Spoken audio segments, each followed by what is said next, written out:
that part of us which is connected to the source, and also that part of us which makes us unique. Next slide, please. So what distinguishes us from the rest of the kingdoms is that we have an individual identity.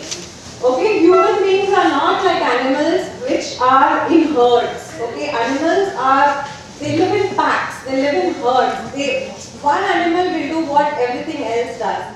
But in human beings, we are capable of individual thinking, independent thinking. That is what distinguishes us from the animals.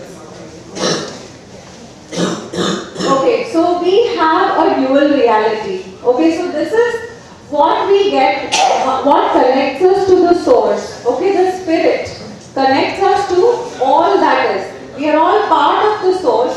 We are in the source and the source is inside us. So we are connected, but we need a physical body to manifest this source energy.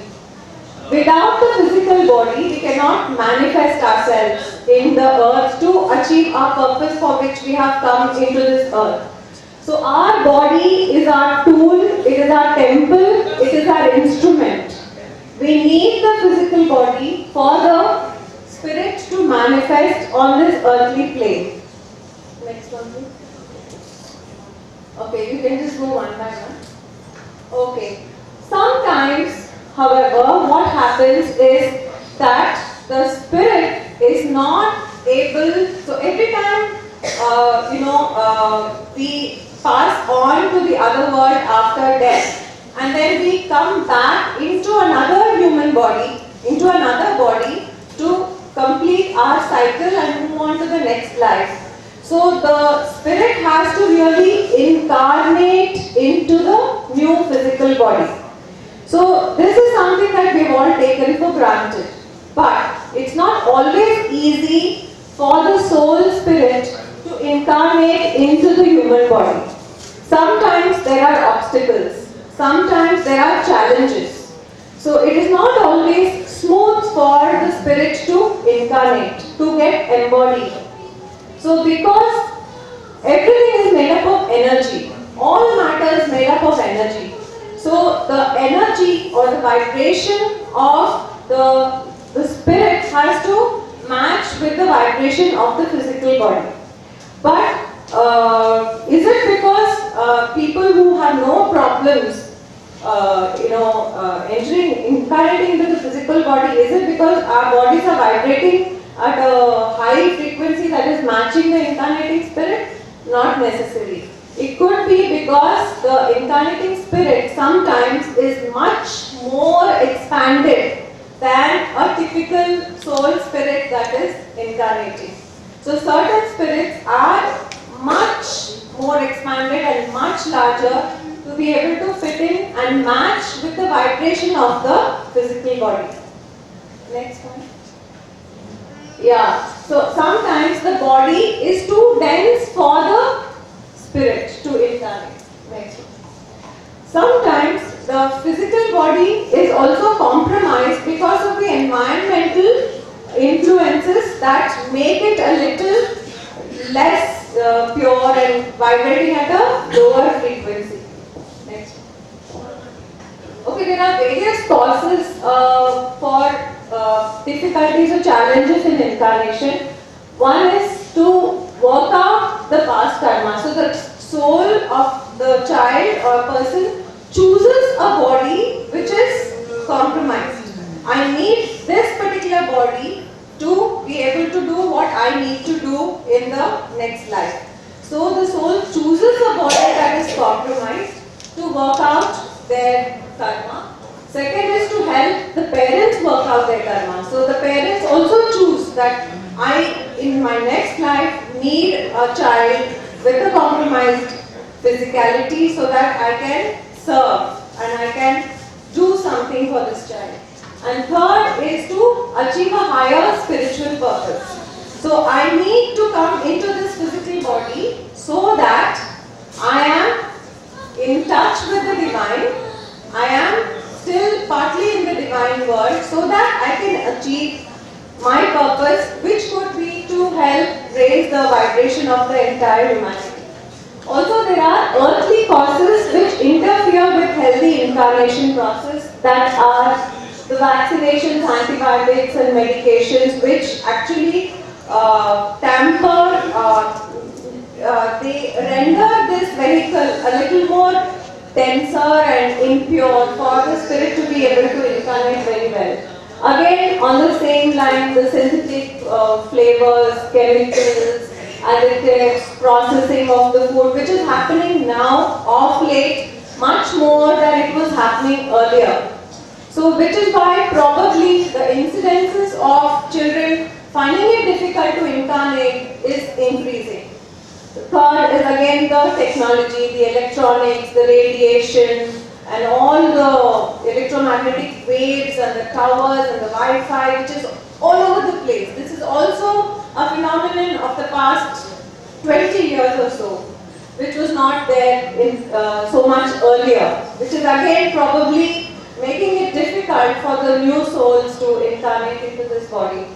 Also the negative emotional atmosphere, this again I could probably connect to the pressure that is building up and the expectation that is building up and the insecurity and the fears that are building up in the society today, because of which there is a lot of pressure on the children. So these could be some of the earthly causes which are causing difficulties in incarnation.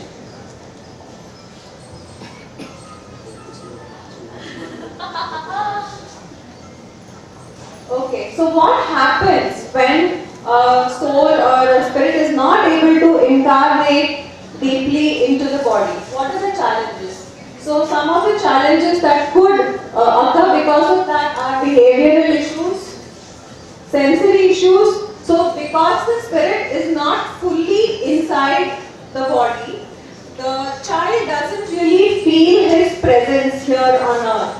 So because of that, the child has to really, touch himself too hard so that he feels his presence here on earth. So because of that, there is a lot of self-injurious behavior, there is a lot of spinning and jumping, and they literally hurt themselves, because even that is not enough for them to feel their physical presence here on earth. Digestive issues. So the spirit has to incarnate through this head bone, the heart, and through to the digestive system.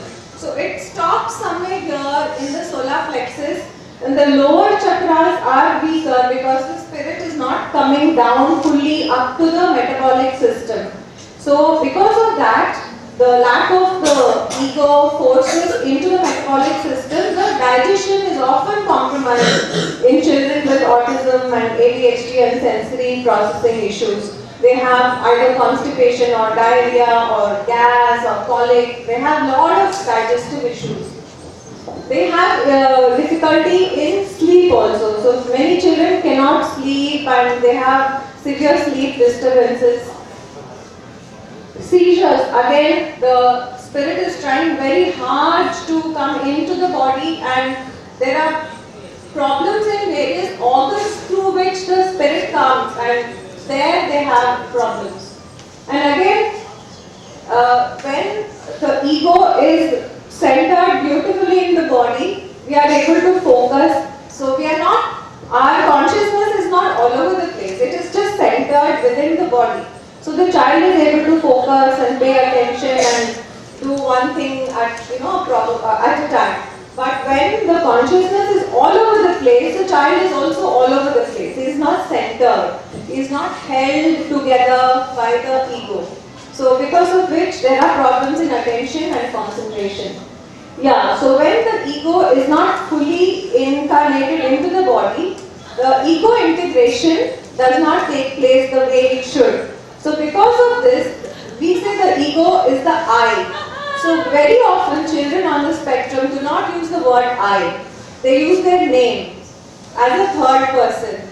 Aditya wants this, or Aditya wants to do that, or Aditya this, Aditya. So they never use the word I. It's difficult for them. Eventually they may start doing that. But until the ego incarnation takes place or integration takes place, it's difficult for them to use the word I. And because of this, the eye is also a boundary. It's connected to the sense of touch.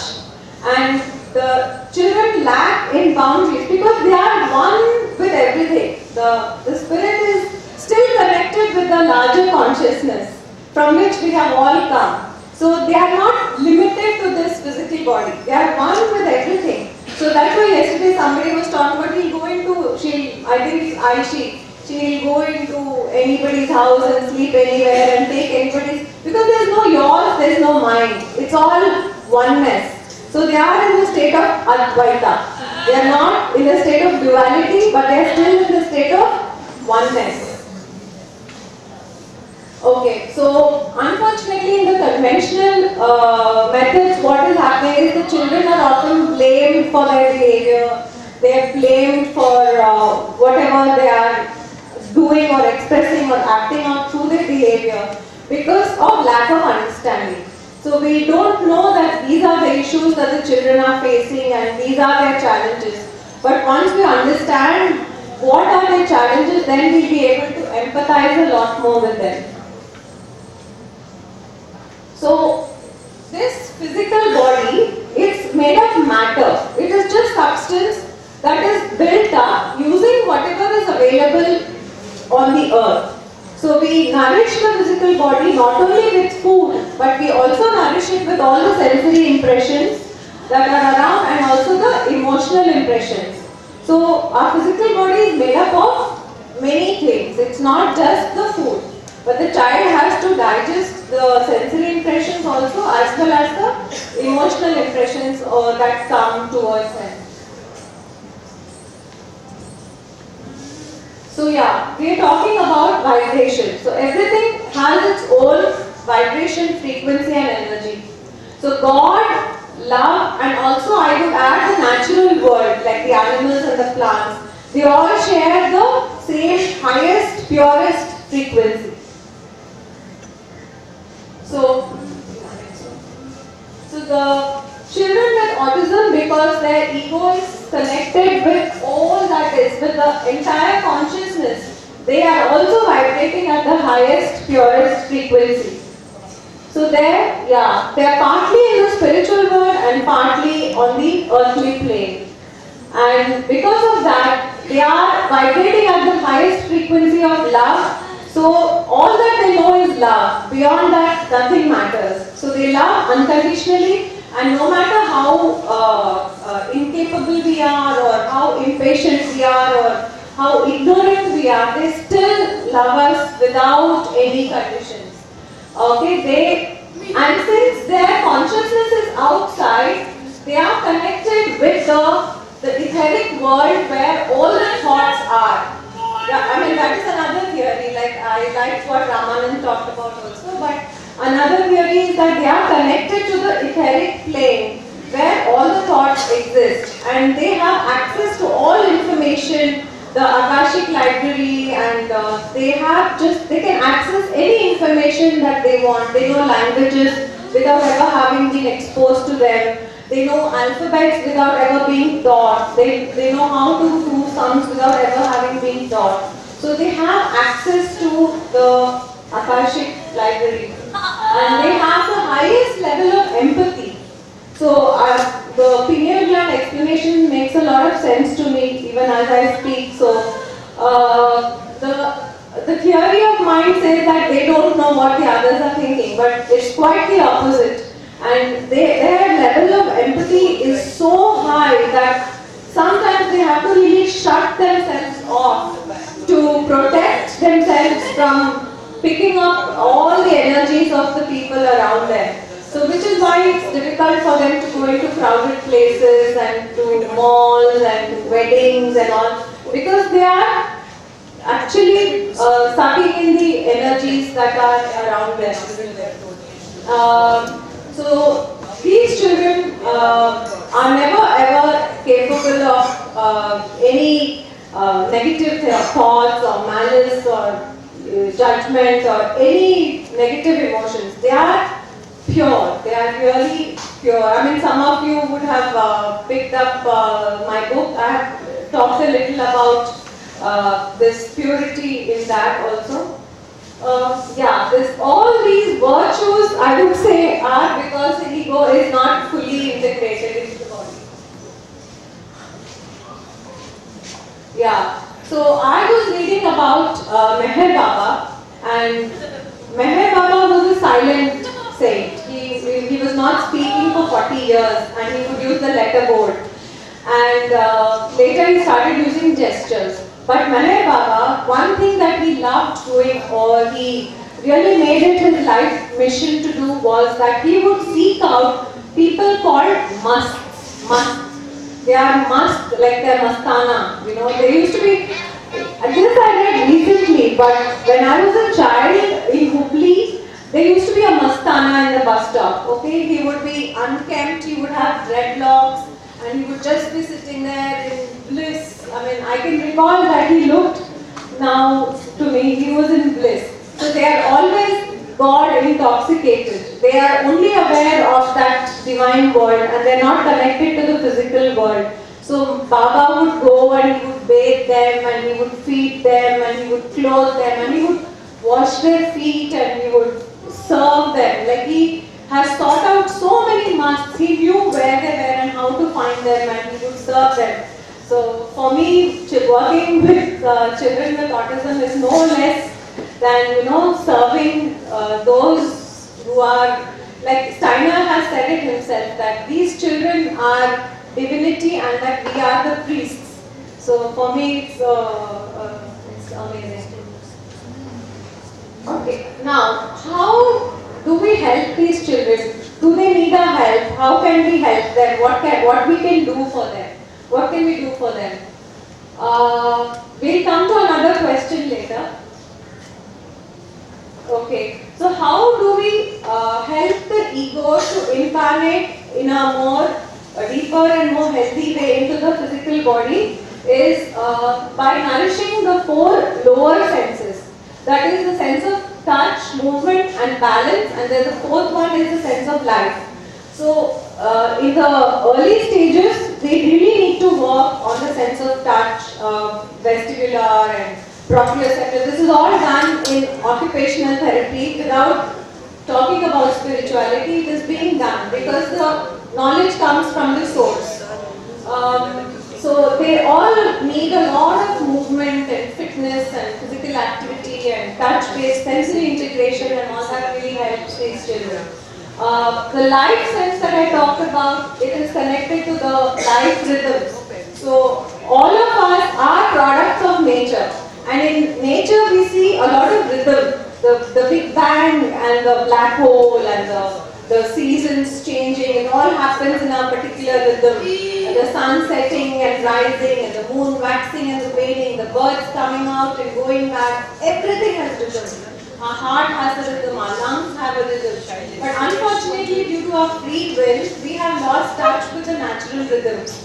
And we have BPOs and call centers and sunshine in winter and warmth in the winter and light at night, and we have turned everything topsy-turvy. So we need to go back to understand what these natural rhythms are and bring it into the lives of our children, because our children are actually more connected to the natural world. And the more we bring them in harmony with the natural world, the more peaceful they are within themselves.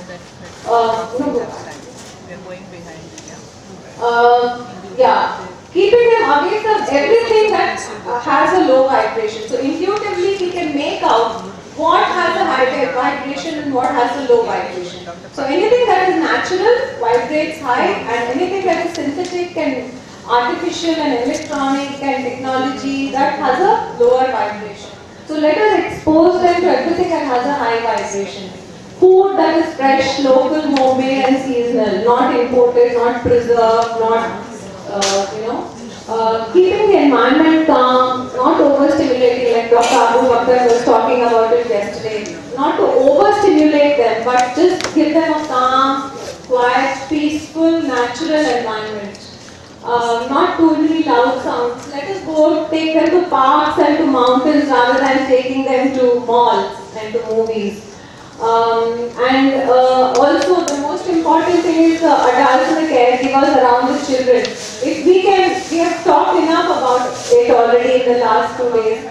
We raise our vibrations, we make our thoughts positive, and we have positive emotions and attitudes and perception about who these children are, and trying to accept them the way they are, trying not to change them or fix them or cure them or treat them.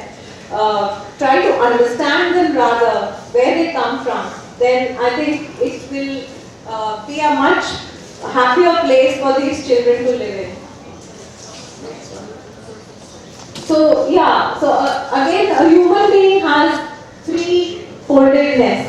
So the main thing is the thinking, feeling, and the willing. So we are also talking about it as the head, the heart, and the hands. So this willing, the willpower. So many of our children with autism, they have high intellectual powers, but the will is not at their control. So they know they have to go and do that, but they cannot bring themselves to move, to go get food even if they are hungry, because the will is compromised. So the head, heart, and the hands. The metabolic limb system. So the muscles and the hands and the legs, everything is connected to the metabolic system. Then this is the rhythmic heart-lung system, and this is the central nervous system. So if we really have to help the children, they're already high up here, they're already in the higher plane. So we need to help them come down into the physical plane. So they need lot of sensory activities, lot of touch-based activities, movement, and lot of activities which bring them actually down into the physical world. So this next one. So this is not to cure them or treat them or fix them, but this is only to make them more comfortable, make their life on earth more comfortable. So I think John Miller will talk a lot more about this. We can go to the next slide. So 1 minute, please, just 1 minute. Sorry, go back again. So the three aspects of the human being need to be stimulated equally. Today in the society, more emphasis is on intellectual development and brain stimulation and early stimulation and teaching them early, teaching them to read and write early. So we need to bring attention to all the three aspects of the human being. Also, I have read books written by the children where they say it's either too early or too late. So children who are 10 are also taught alphabets and colors and matching and things like that, because the teachers are not aware that the child is capable of much higher thinking. So it need not be too early or too late. Okay, so people ask me this question. So they're already, where all human beings want to reach. They're already connected with the divine world and they are in the spiritual world. Why bring them down? Why do we try to, help them come back into the earth? Because we spend lifetimes and lifetimes trying to meditate and go into a spiritual path and go to the Himalayas and meditate to reach that world. But they're already there. Why bring them down? So bringing them down is to not cure them, to make them like everybody else. No. But to make their life on earth as pleasant as possible, as easy as possible, as comfortable as possible. So what we are trying to do is only try and make their lives comfortable. Okay, to help the spirit get embodied as much as possible. You cannot push it, you cannot force it, but we can only try and help them. Okay, to increase the wellness quotient, this is so important. A happy child learns happily. A happy child is able to go about his life with ease and joy. Okay, so this is not to remove the autism, but actually to let autism shine forth with all its gifts and with all its brilliance and all its splendor. We don't want to remove the autism. We cherish the autism. We want to gift it. It's a gift for us that these children have brought. But if we can help children to be happy and comfortable and give them a pure physical environment, pure food and pure stimulation, it's the vibration of the physical body can match with the vibration as much as possible being here. So even if we are not able to give pure food, when we, whatever food that we give, if we give it with the pure vibration of our love and joy, then that becomes pure. So infuse a high vibration and frequency and purity in whatever manner we can. So the children do need a help in getting embodied. I mean, children like people like Lyrica and all have spoken about it, and West Engineer, they've all spoken about it. But they choose how much they want to incarnate. That is their choice. I mean, that is in their hands. Beyond a point, they don't want to come into the earth and become like everybody else. They want to retain or connect with the divine world, because they are here to carry messages from the divine world to us. So if they lose that connection, then they lose that divinity. That they don't want. They want to retain a connection. Okay? So this is how we help them get their message across to all of us. Next one. Okay, so for me, autism therapy is not to change the child or fix the child, but it is only to ensure that they are happy and comfortable and well.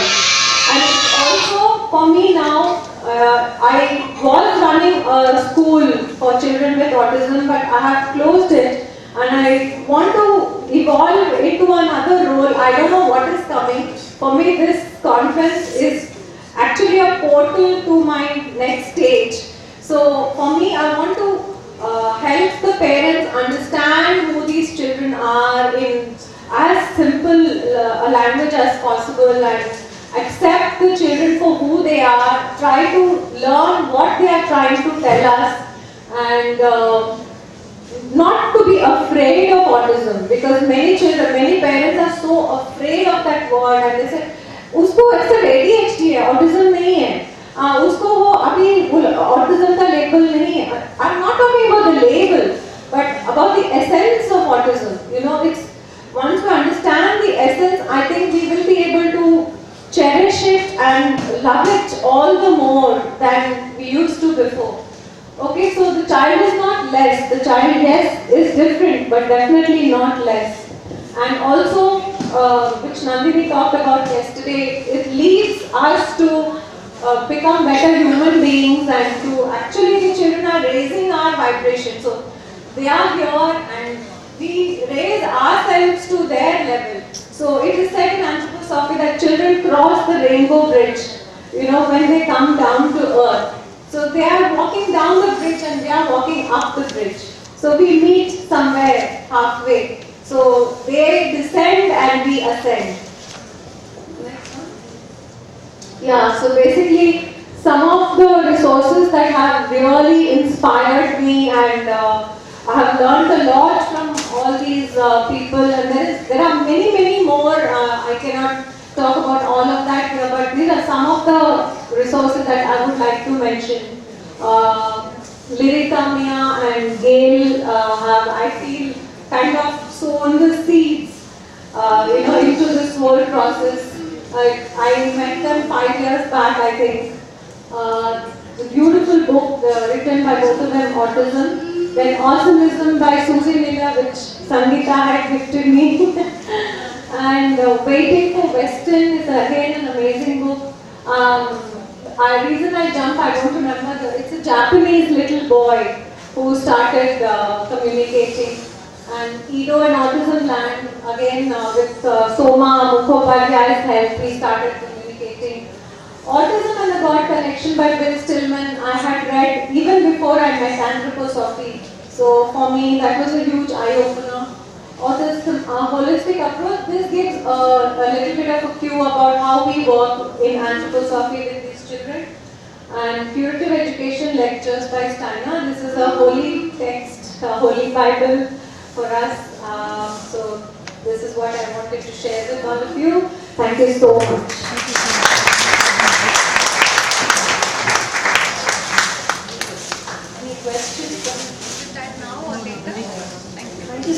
think you answered most of our questions. I don't. So it was great. Yeah.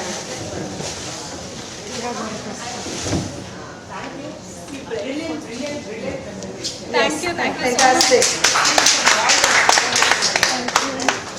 Just take one quick question. Do we have time for one question? Yes.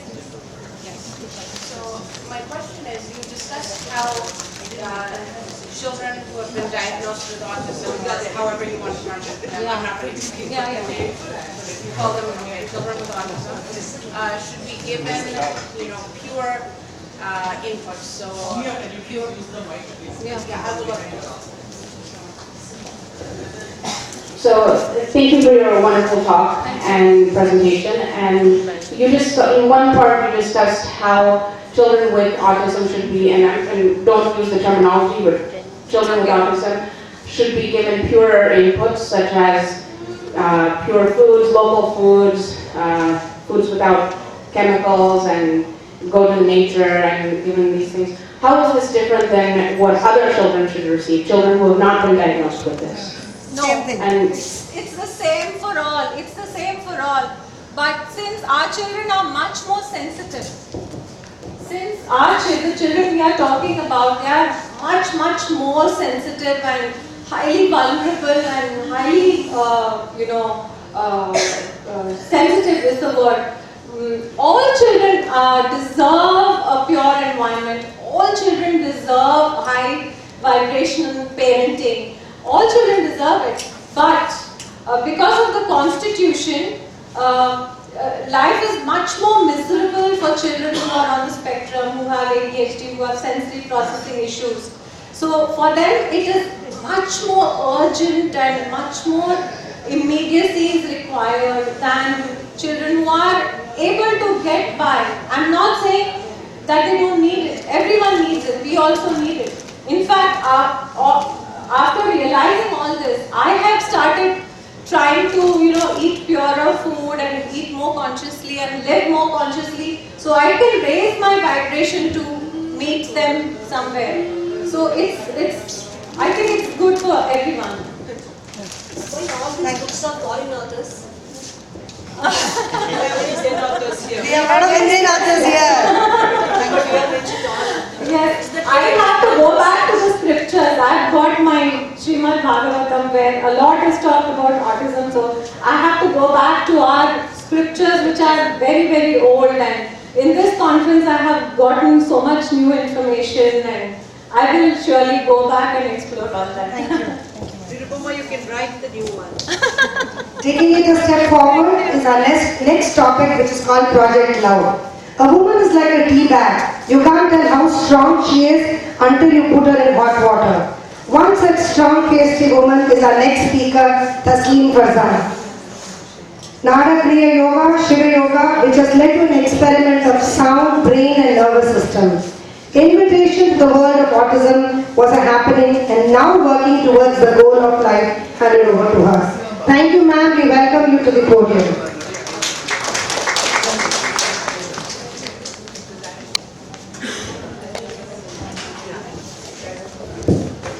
Good morning, everyone.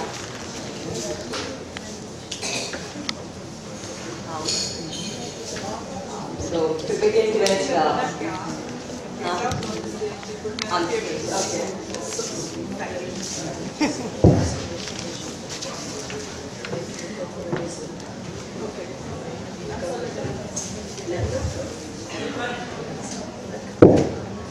hello, everyone.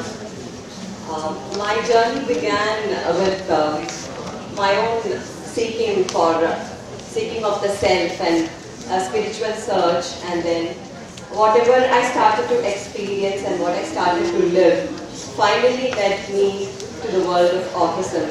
So it was like somewhere it began with me, and then the journey continued and it blended with the world of autism and autistic individuals. So I begin with a little story. Like, I was in my late 20s, and there was this kind of a seeking that I'm here to do something, but I didn't know what it was, and there was always this kind of a seeking, a restlessness, when everything was fine, I was living a good life, and everything was fine with the personal life.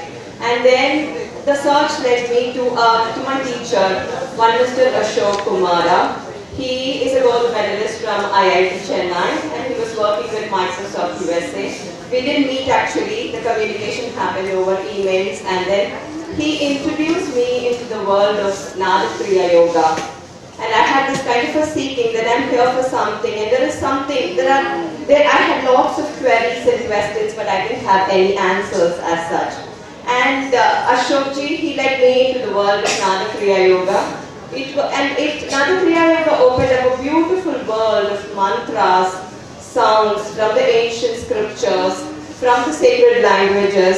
And then because Ashokji is an engineer and he's a gold medalist from IIT Chennai, for him everything was scientific approach. So he said, sounds are very deeply connected to the brain and the nervous system. Experiment to experience. That was the word he told me. Experiment and you will experience it. And then I started, and I was at a stage where my seeking had reached that point where I was very much in need of answers, or else I would crumble. You know, there was this kind of, I couldn't be comfortable, though I had anything and everything, a comfortable life, but then I just couldn't settle down with my own self.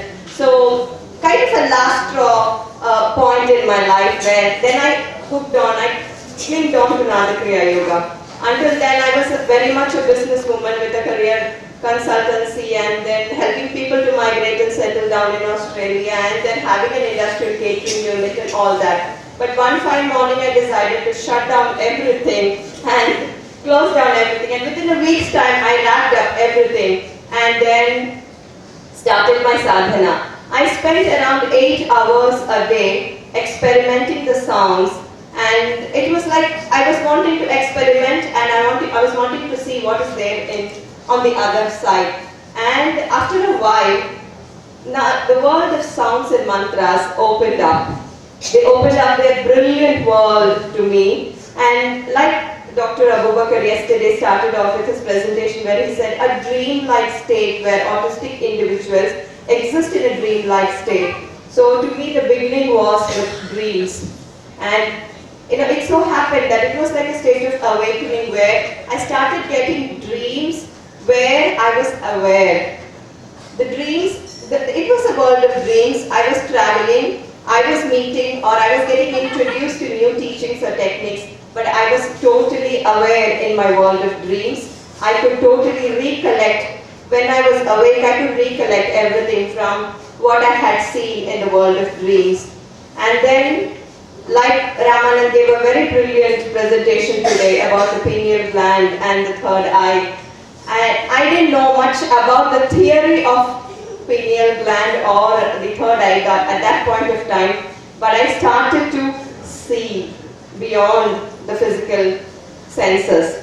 And then seeing led to hearing, and hearing led to feeling and experiencing. So I was in a way getting introduced to the existence of our children, how they were seeing, how they were hearing, how they were perceiving, and how they were feeling. So I didn't know much about autism. I didn't know, or rather I hardly knew anything about autism. So that is where my journey began, and then today I'm here presenting the story. So this is one number, 555, which started appearing in my dreams. And then I would see a hand writing it on my forehead, or I would hear a voice talking to me about 555, and a very mysterious thing started to happen to me, that I started hearing verses which had perfect meter, which had perfect rhythm, which were rhyming, and which were in a language which I was not aware of. It was coming in ancient Tamil. I started to hear these verses, and there was also a verse, and I also received a verse explaining 555. It said, Irumurai irando nangagum, nango irumurai ennagum, ஐந்தைந்தென்று முறை மூன்று அறம் ஆறும் ஆறாகும் ஓர் இரவின் விடிவாம் ஆறுமுகனாகும். When I received, I didn't know that this had a very deep connection with the world of autism. I made a note of it in the diary because by then I had got into this habit of slipping up notepad and a pen under my pillow, because when I received, I had to make a note of it, or else I would forget. And that made me realize that this was not springing from my brain. Anything that comes out of your brain it will remain in your memory, but then it was very hard for me to memorize it or remember it, so I had to make a note of it. This number started to haunt my life. It rocked my life. It changed my life.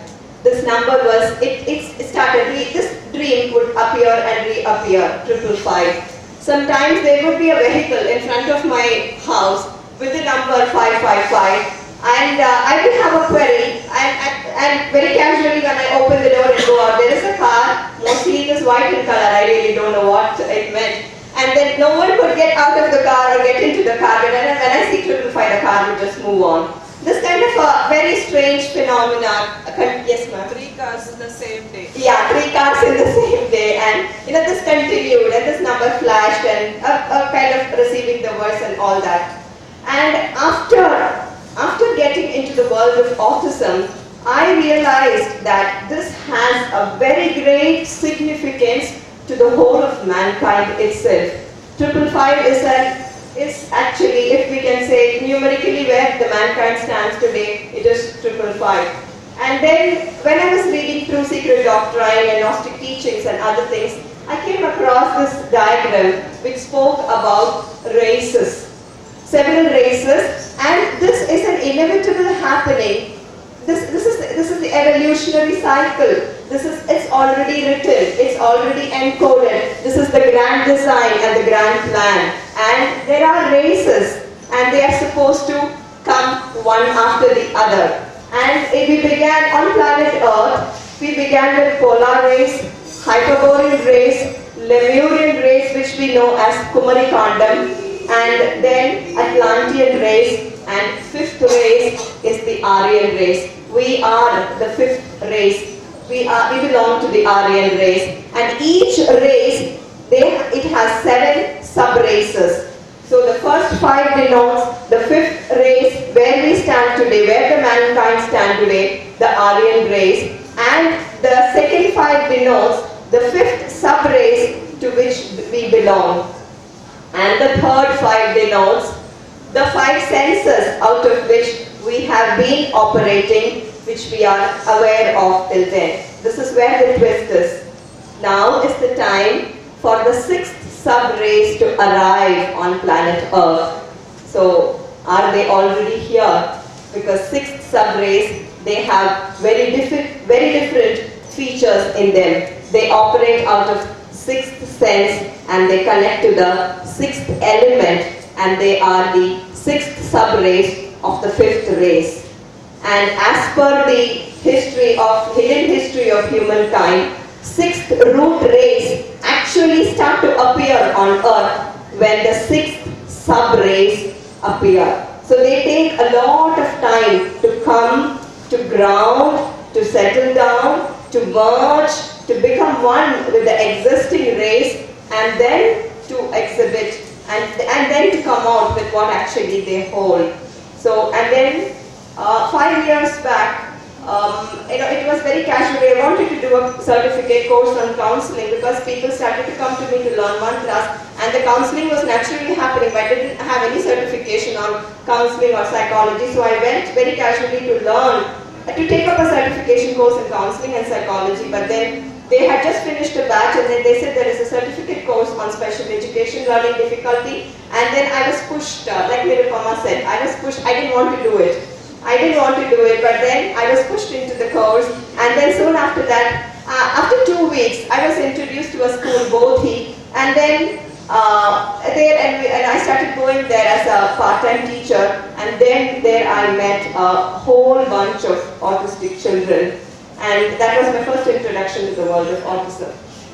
So 555 is the milestone where we are today, and when I started interacting with children, and I started moving very close with the children, and started introducing the Nadakriya Yoga techniques with the children, they started to reveal that they are the 6th sub-race.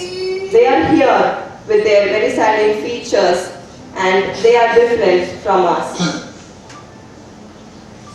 So this is one quote which I found in Sacred Doctrine from Madame Blavatsky, which clearly signified our children.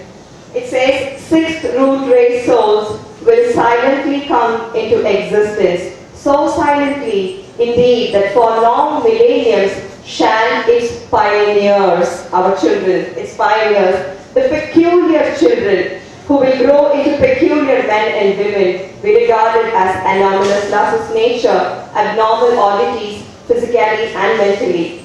Then, as they increase and their numbers become with every age greater, one day they will awake to find themselves in a majority. It is the present men who will then begin to be regarded as exceptional. This says it all. This she wrote in 1886. And she also says, in the 21st century, peculiar boys and girls would start to arrive in the United States of America. That's where autism would grow, evolve, spread into different corners of the world for them to be there existing, for them to anchor what they are here to anchor, the sixth element and the sixth sense. And then when I started interacting with children, I was only teaching kids with learning difficulty. I was not actually teaching the children with autism. So in my room I had a glass door, and the place both the facilities like learning difficulty children and then autistic children were there. So I was with children with learning difficulty, and the room will be locked. But whenever and it had a glass door, and whenever I started chanting particular mantras, boys from the other room would come and tap at the door. They wanted to come in. So I wondered, how could they hear? They were 2 rooms away. There was always hustle and bustle and occupation therapy going on in the main hall. I was inside my room and I had a glass door which was locked very much. But then the boys would, and there was one Arjun, I distinctly remember, he would just get out of the class, come, be there at the door, knock, open. He wanted to experience the world of mantras. And when I chanted, they wouldn't react. They would be just silent, about 8 boys in a class, in a room. They would be in their own corners, doing their own work. But the day I didn't chant, I realized how much they wanted it. The day I didn't chant, because I had to go a couple of hours earlier to spend time with them to do a little bit of chanting and then to take up my class. The day I didn't chant, one came and he just pulled my dupatta and said, Om, Om, Om. And he kept telling me the whole day because I didn't chant. So they were receiving, though they were not expressing, they were receiving, they were wanting it, they were feeling the healing energies in the vibration of the sounds. And with one hyperactive child, I was experimenting lots of sounds, and then he was so hyperactive, he was a school drop, he was taken away from the school, Abhishek, and then Mahishasura Mardhini Stotra worked wonders with him. It matched the speed of the child's brain. It matched, and then he went back home. He called me from home. He wanted his mother to call me, and then he called me from home and he asked, Miss, adu neenga enna chant panninga? What were you chanting there in the class today? I wanted to hear again and again. And he calmed down. In that year when he came to me, he couldn't read or write, but for the alphabets and some words. But within a span of 6 months, he started to read, he started to write.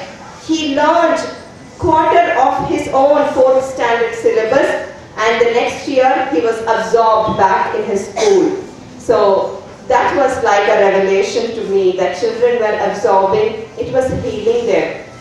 And then of course I started experimenting it with children with autism, someone who had difficulty in sound tolerance, singing bowl, using the singing bowl helped them to calm down. And so this is where the communication started to happen.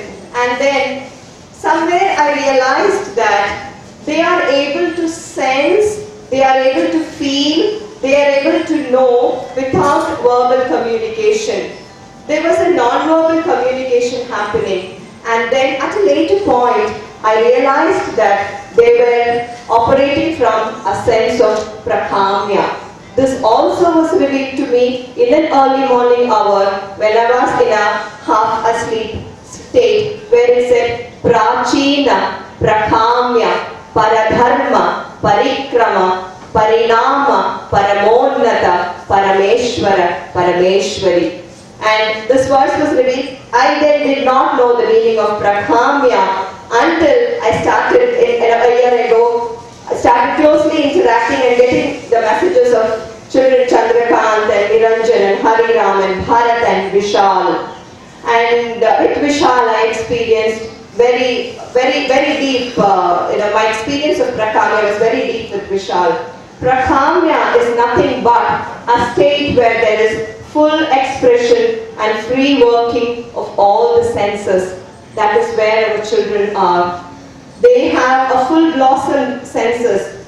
A person dwelling in a state of Prakamya can relate and feel other person's thoughts. They can relate and feel other person's thoughts, feelings and sensations. Their present chittam or mind will have impression remains from the past and also what is planned for the future. Prakamya is the state of autistic individuals. This is how they are existing. This is how they are able to pick everything.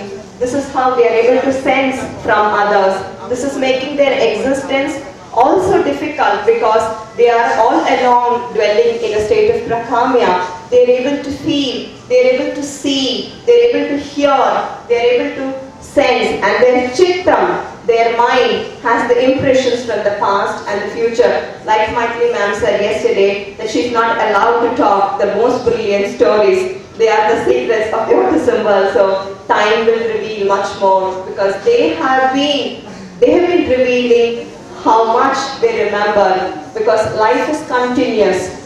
Continuity of consciousness is what life is. So they are remembering so much from the past and they also know about the future. Like Vishal told us, we didn't have, we live in Tiruvannamalai, Pekka and I, and we didn't have any mode of communication. And then Vishal said, you will get a bike and you will get a car. We didn't get a car, it was a borrowed vehicle. But when next time when Vishal came to stay with us, we had a bike as well as a car.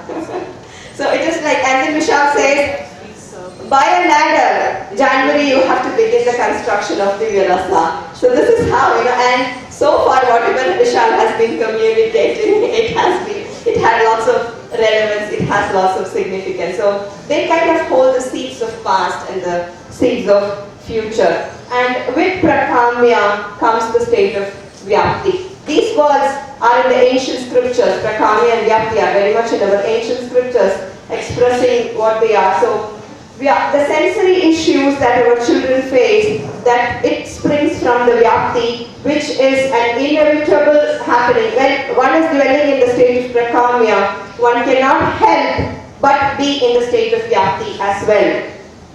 Vyapti is the corresponding reception to the state of Prakamya. Person living in Vyapti will experience all the sensory intake in one's own consciousness through the state of Vyapti. Prakamya and Vyapti are the means by which autistic individuals connect with each other. They feel, experience, see and live in everyone's consciousness who comes in touch with them. There is one child in Chennai writing about a herb and how the herb can help clear or cure certain skin diseases. And there is another child in Kerala who is giving a much brief or much elaborate explanation of the same herb and how many varieties of this herb exist and how this herb can be converted into a medicinal oil. And there is another child in another part of Kerala when question says, someone from Chennai has already communicated, someone from Kerala has already given you the explanation, are you trying to test me? I have nothing to say. That is Vyapti. Bharat, Chandrakant and Hariram.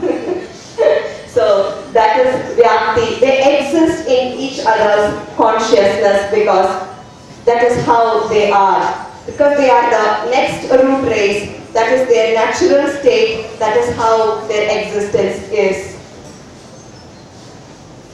And now we are at a stage where we have to build the bridge of love, because we belong, like I yesterday very vehemently spoke about this old software and updated software.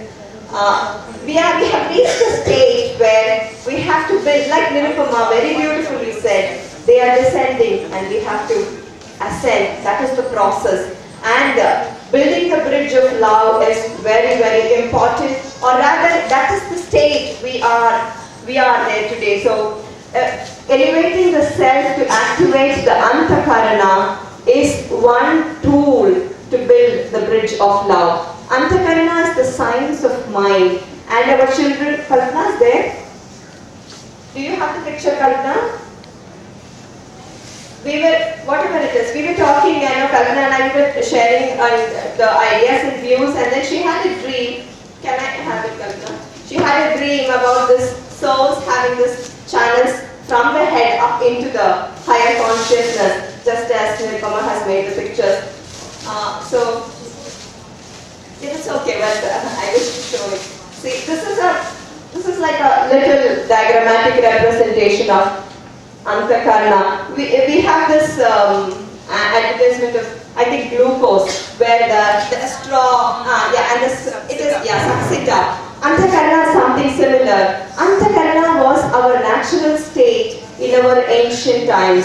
Antakarana is the natural state in which our rishis and adepts existed. That is a very natural state where we were already connected to the highest universal consciousness or the collective consciousness. Somewhere, but that again is niyati, that again is the cycle of evolution. One can't help it, nobody is to be blamed. One has to come down, this is a cycle, one has to lose the essence, touch the rock bottom, then go up to find the essence. This is a natural cycle of evolution. And the pollution or moving out of the nature, science, technology, this is a natural cycle of life. So somewhere we have lost touch with Antakarana, and our children are here. They are here to tell us that now is the time to build the bridge of love. Now is the time to build Antakarana, which can connect us, each one of us, to the higher consciousness, helping us to evolve, helping us to ascend.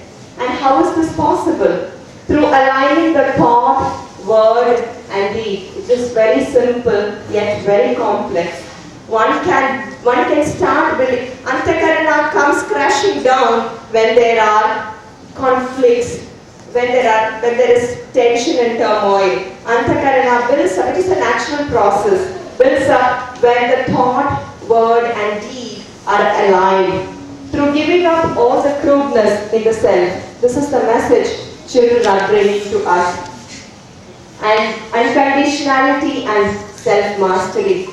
Yesterday when I was talking with, that kind of an aggression or vehemence about self-mastery, it was only because these children are here as the messengers of self-mastery. See, if there is a little cut in any part of the body, or if a little flesh is torn out of a part of the body, it hurts to the core.